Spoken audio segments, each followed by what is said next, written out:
po ng anak mo, ang Panginoong Kristo.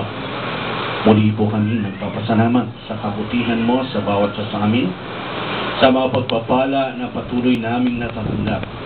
Ikaw ang mabuting Diyos, makapangyarihang Diyos, at patuloy na nagkakaloob sa amin ng kalakasan, kabutihan, pagpapala, nang sa gayon mabibigyan ka namin ng karangalan at kalwalhatian.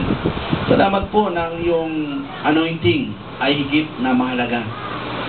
Ang iyong salita ay espiritu at buhay na siyang makapagpapabago lamang sa aming pagkatao.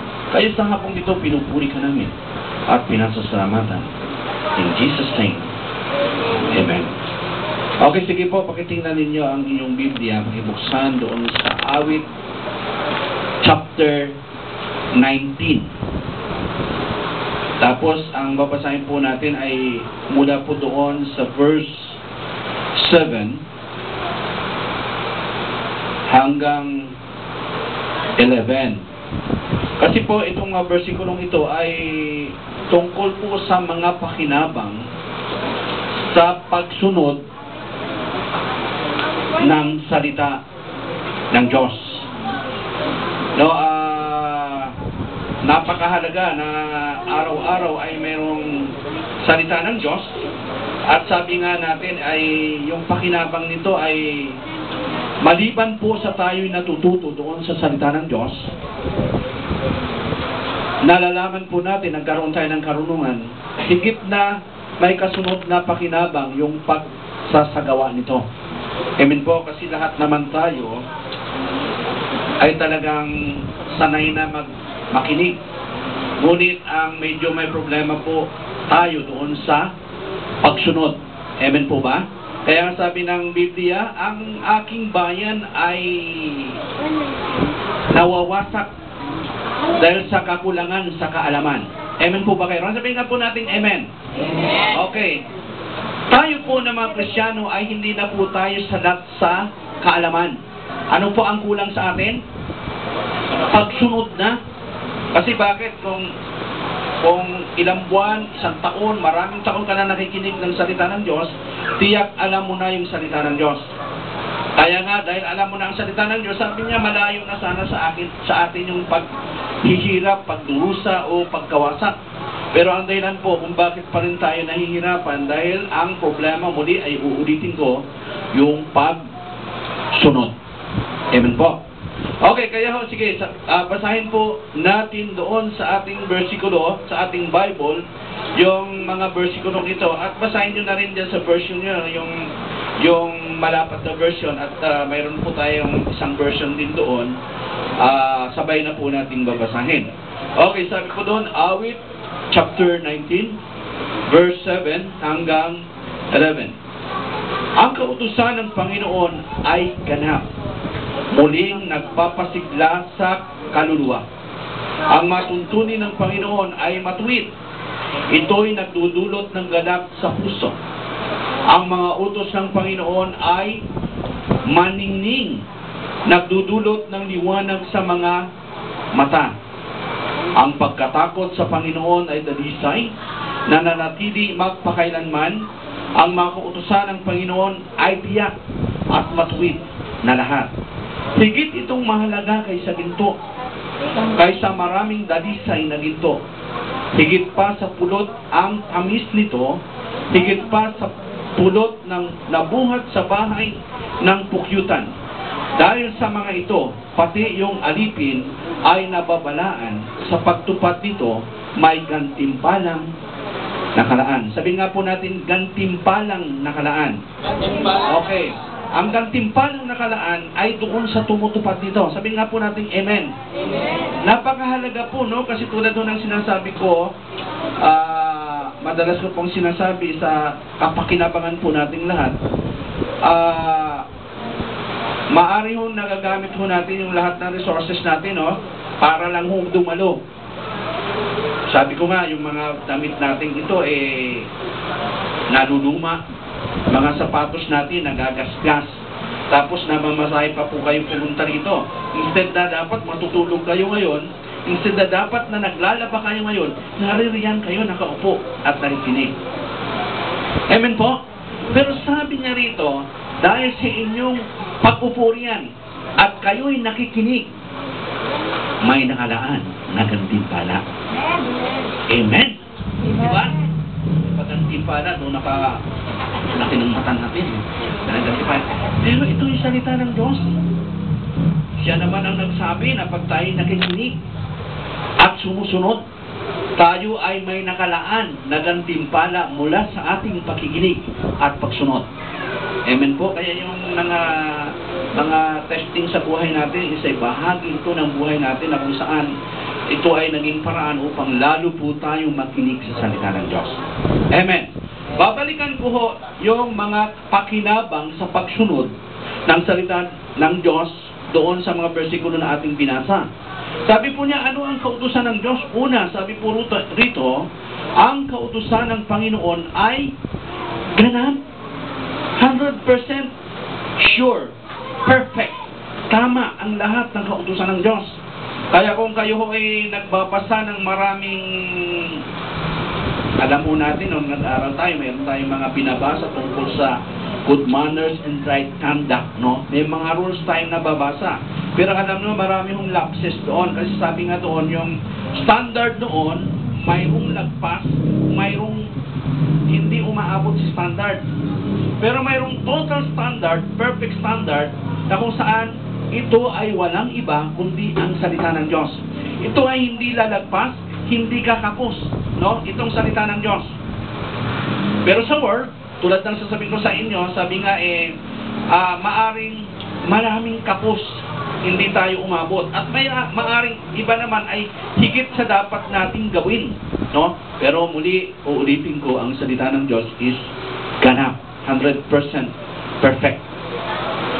At sabi po rito, ang kautusan ng Diyos ay nagpapasigla ng ating kaluluwa. Alam niyo, pag kayo ay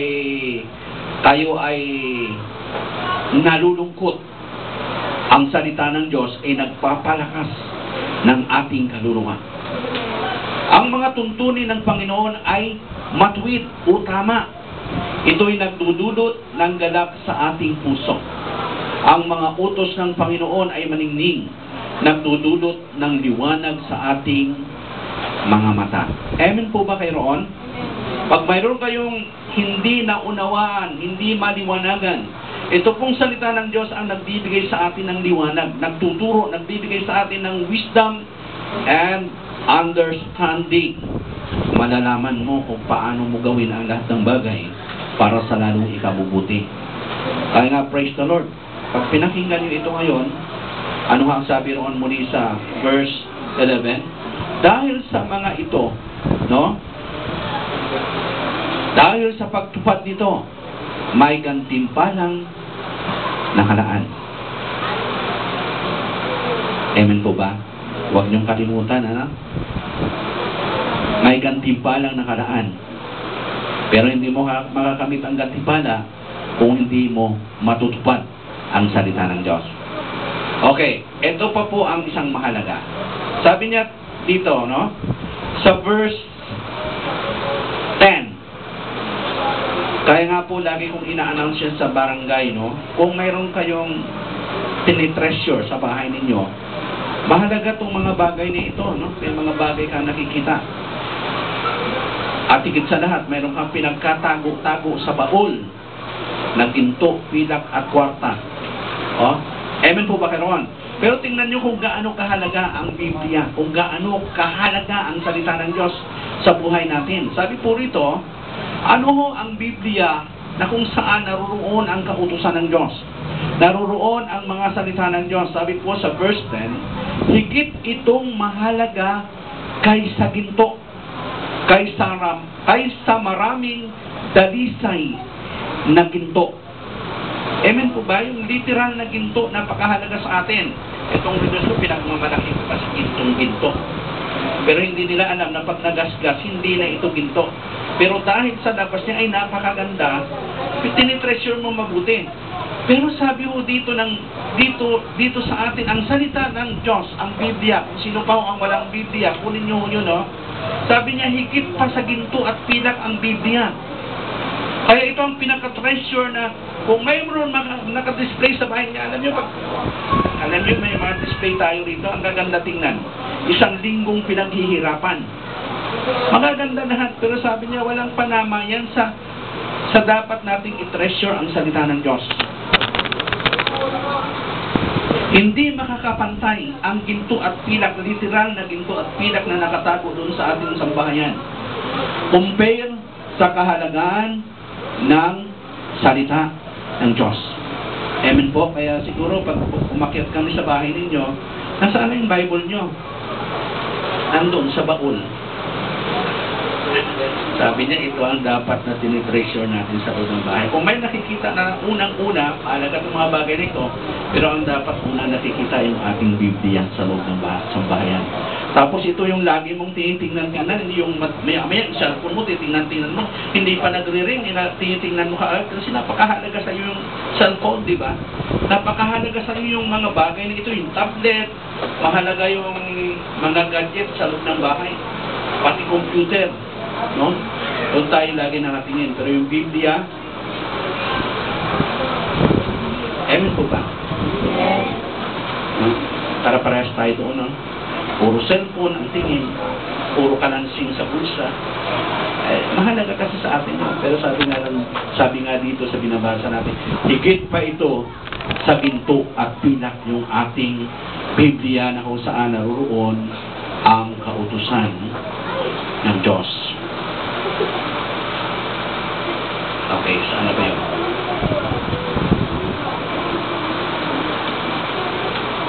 At sabi po rito, maliban po siya sa nahigit pa na mahalaga kaysa ginto, sabi po rito, higit pa sa pulot ng tamis nito, higit pa sa pulot na buhat sa bahay ng pukyutan. Alam niyo ba, ang ginto ay napakahalaga sa atin, pero sabi niya rito, pinumpir uli yung salita ng Diyos doon sa pulot pukyutan, na kung saan ito ay matamis, masarap, at higit pa rito yung salita ng Diyos. No? Amen po ba? Hinahanap-hanap po ito. Mahal pag may biling tayo ito, pero sabi niya rito, dahil ito yung masarap, mas masarap pa rito ang salita ng Diyos.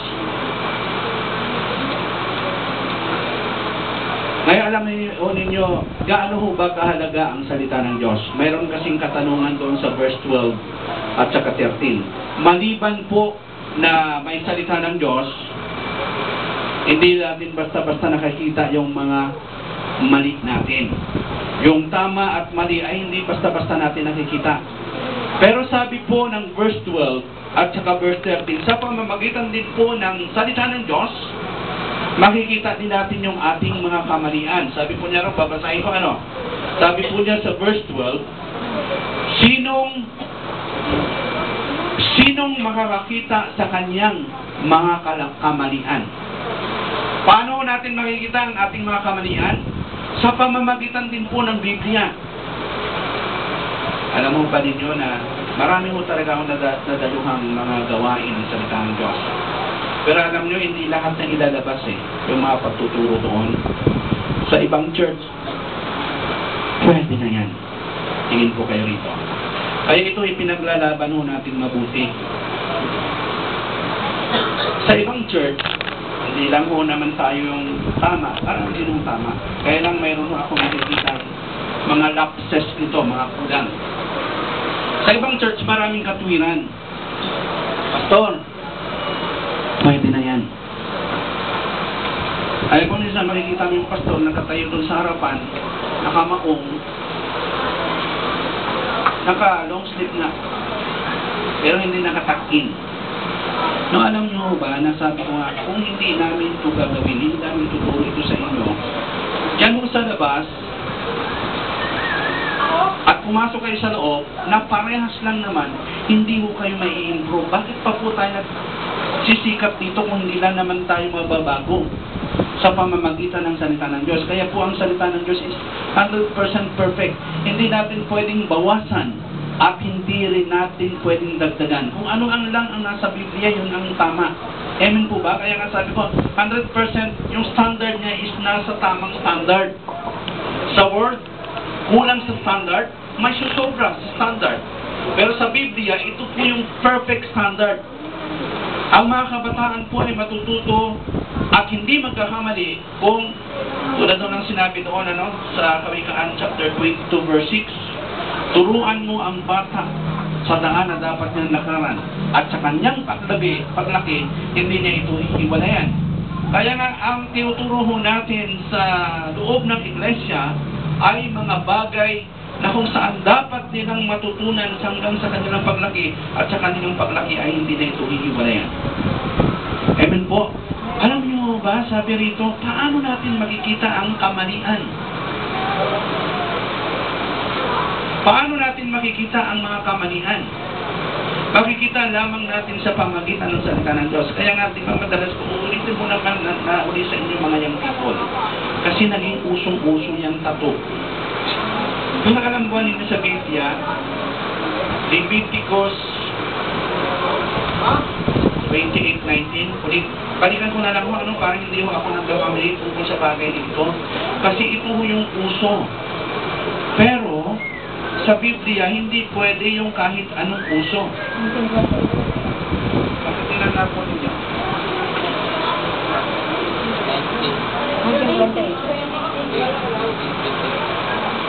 19? Ano nakasulat? Huwag kayong mag-iiwanan. 1928? 1928 ba?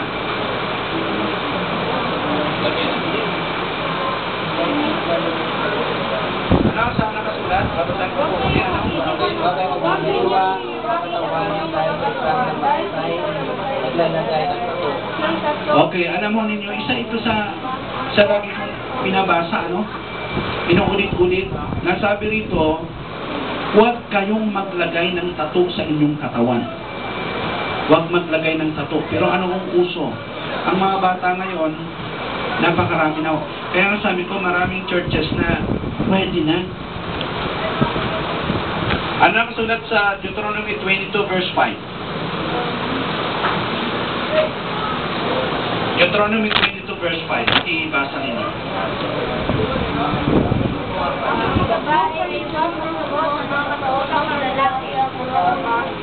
Ang mga lalaki na magkautas sa babae.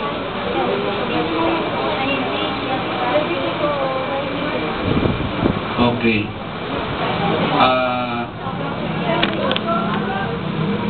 Okay po ba sa inyo itong mga sinasabi ng Biblia? O alam mo natin pero hindi natin nasusunod? Okay, sa labas okay lang ito. Pag wala kayo sa Panginoon, hindi kayo sa gawain ng Panginoon, walang problema ang maraming bagay. Kasi sabi naman ng Biblia pwedeng gawin ang lahat ng bagay. Ngunit may kasunod na tanong, ito ba ay nararapat? Sumagot na po tayo ng Amen. Amen. Para malinaw po ako na naririnig ninyo. Lahat ng bagay ay pwede pa rin ninyong gawin. Pero lahat ng mga bagay na inyong pwedeng gawin, ito po ba ay nararapat? Okay? Kaya tama ang justification natin. Pwede mo naman gawin ang lahat ng bagay. Kaya lang pag sa Biblia ka na, tatanungin ka na ng Diyos, ito ba ay nararapat? Okay, sabihin natin, ano ang mga bagay na pwede mong gawin? Pwede ka pa rin magnakaw. Pwede ka pa rin pumatay. Pwede ka pa rin lahat ng kasalanan pwede mo pa rin gawin. Pero sabi ng Biblia, ito ba ay nararapat? Yun ang kasunod na tanong.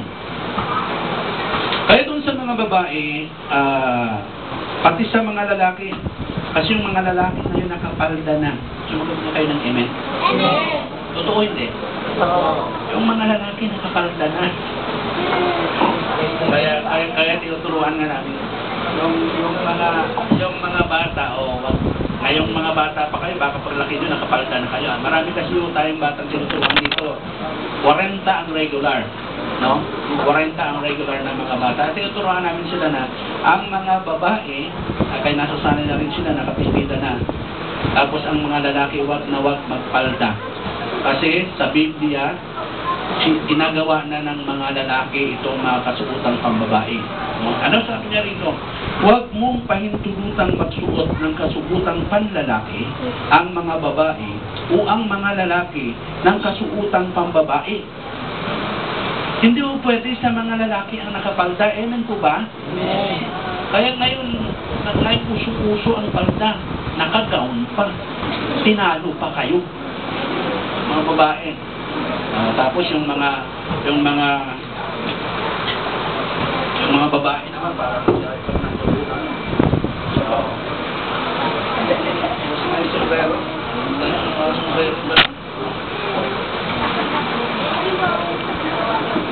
huwag ninyong gagawin. Bakit? Sapagkat kasuklam-suklam sa Panginoon ninyong Diyos ang gumagawa nito. Amen po ba? Amen. Mahuluhan silang tatlo. Ang sinasabi ko po sa loob ng church, hanggat maaari. Pero pag sa labas, alam nga naman mamamalengke kayo, nakagawang kayo. Pagtatawanan kayo roon. Mamamalengke kayo, nakabistida ba naman kayo? Tapos bibili kayong isda. Pwede yung suotin nyo na yan. O walang problema yan. Pero sa church, ito ang utos ng Diyos. Hindi ko ito standard. Tandaan niyo mga kapatid, young people, mga kabataan. Hindi ito standard ng ICLC, ng International Christian Life Center. Hindi rin ito standard namin. Hindi rin ito standard nila.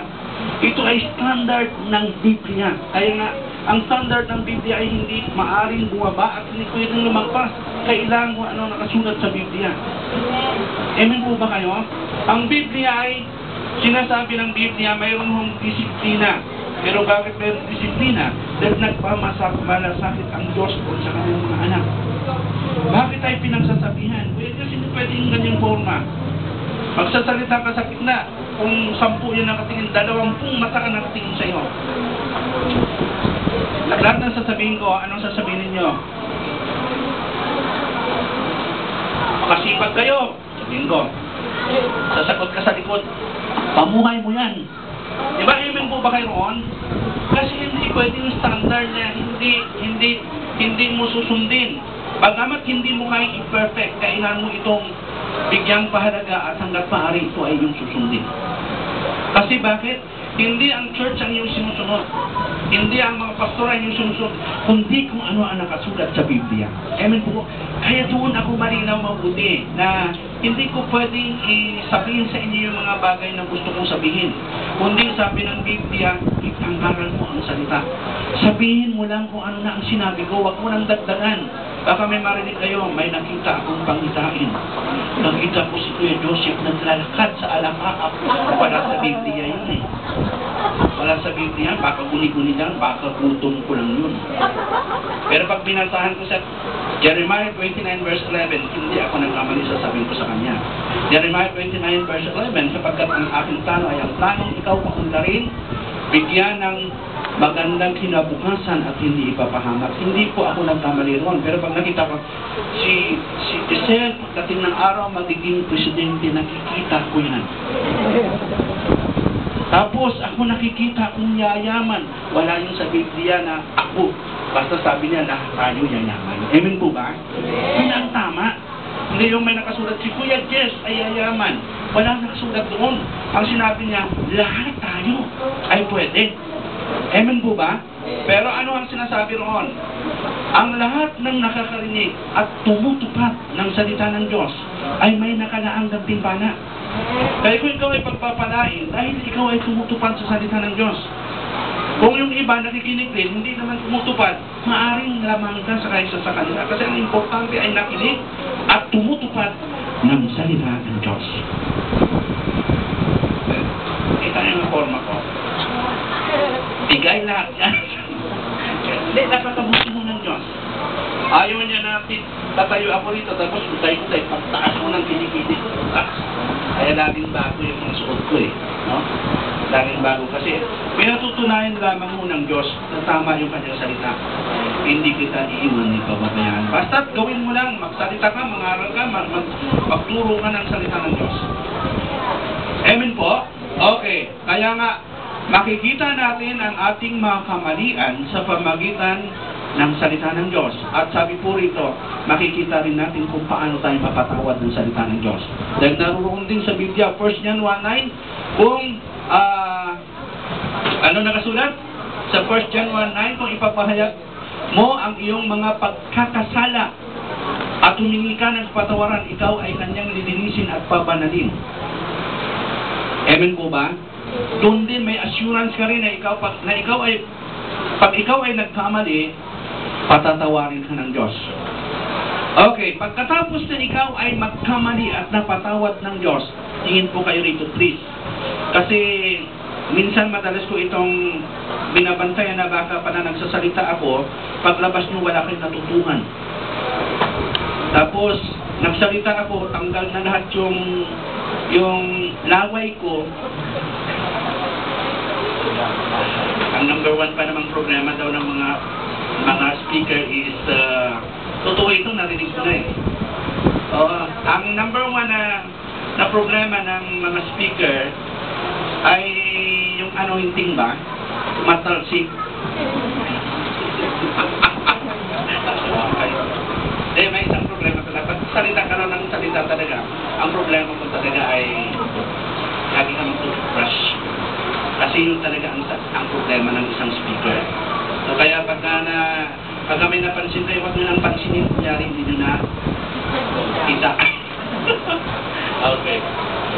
Kasunod po na ikaw ay nakita mo ang iyong pagkakasala at sa pamagitan ng salita ng Diyos, ikaw rin ay mapapatawad. Ano po ang kasunod? Sabi niya rito, ilayo mo ang iyong lingkod. Sabi nga po natin, ako'y lingkod. Ako ay isang tunay na lingkod. Okay, pakinggan nyo ito. Hindi tayo pwedeng maging lingkod, hindi tayo pwedeng makakilala sa Diyos kung hindi natin ito gagawin. Ilayo mo ang iyong lingkod sa pagsadya sa kasalanan. Okay, ang pagsadya sa kasalanan ay alam mo na ito ay mali, ngunit patuloy mong ginagawa. Ngunit tayo ay nagkakasala, ngunit hindi dapat mamuhay sa kasalanan. Sabi nga po natin, amen. Kasi mahihirapan mo tayo rito. Ako mismo tinatanggap ko itong mga bagay na ito. Bagamat alam ko ang kasalanan, sabi rito, mayroong mga kasalanang nagagawa ka na hindi mo sinasadya. Pero may kasalanang alam na alam mo, ay okay lang kung ka naglalangoy sa kasalanan. Kaya nga ano ang sinasabi po rito? Ilayo mo ang iyong lingkod sa pagsadya sa kasalanan. Huwag nawa nila akong mapagharian. No? Alam nyo, tayo pala ang nag-choice. Tayo ang may choice, ang pagsadya at ang mapagharian ng kasalanan. At alam mo ba natin muli kung ano ang kasalanan? Lahat ng mga utos ng Diyos na hindi natin nasasagawa ay kasalanan. Amen po ba? Sige nga, magbanggit na kayo ng mga kasalanan. Number 1. Pagnanakaw, kasalanan. Pagsisinungaling, kasalanan. Marami pa, di ba? Very good kayo lahat. Alam niya pagdating sa kasalanan eh. Pero may kasalanan hindi naman talaga parang mali na kasalanan. Pero ang sabi ng Biblia, maganak kayong lagi. Iyan ay utos ng Diyos. Pero pag hindi ka maganak lagi, ikaw ay nagkakasala. Bakit hindi mo nasusunod ang utos ng Diyos? Huwag kayong mabalisa. Iyan ay utos ng Diyos. Pero hindi natin nasusunod. Kaya ito din ay kasalanan. Amen po ba kayo ron? Kaya nga hindi lang kasalanan na pagpatay, pagnakaw, pakikiapit, adultery, fornication, pagsisinungaling, hindi lang po yun ang kasalanan. Kundi lahat ng utos ng Diyos na hindi po natin nasusunod, ito ay kasalanan. Kaya sabi po nito, verse 13, ilayo mo ang iyong lingkod sa pagsadya sa kasalanan, huwag nawa nila akong mapagharian. Kung magkagayon, ako'y magiging walang kapintasan, walang malay sa malubhang pagsalansang. Nawa ang mga salita ko at pagbubulay-bulay ng aking puso ay maging kalugod-lugod sa iyong paningin, O Panginoon, aking bato at aking kaligtasan. Kasi alam po ninyo, nawa ang mga salita ko at pagbulay-bulay ng aking puso ay maging kalugod-lugod sa iyo. Bakit? Ito palang pinaiingatan na po ng Diyos ang ating pag-iisip. Alam niyo, maraming beses ko itong nakita na pag nag-isip ka ng negatibo, maya-maya yun na ang personality mo. Malulungkot ka, may self-pity ka, nag-iisip ka ng mga ganitong mga bagay, maya-maya nagiging malungkutin ka. Kaya sa pag-iisip pa lang, pinaaabangan na ng Diyos yung ating pag-iisip. Pag tayo po ba ay nagbulay-bulay, ito po ba ay nakalulugod sa Diyos? O ba kapag nagbulay-bulay tayo yung mga bagay na hindi dapat, yung mga nakikita natin, hindi natin dapat makita ang siyang mga pinagbulay-bulayan natin. Amen po ba? Kaya lang nyo, minsan sabi ko nga, pinag-aralan ko itong mabuti yung computer. No? Kaya dito ko naisip yung maglalagay-lagay ng upload sa YouTube. Kasi pag yung pinanonood doon, yung mga pelikula, bakit ang umaabot is 10 million views? Nanonood is 500,000 views. Ang mga nanonood, tapos sa akin naglagay ako, viral na, trending na rin. May 3, 4, 5.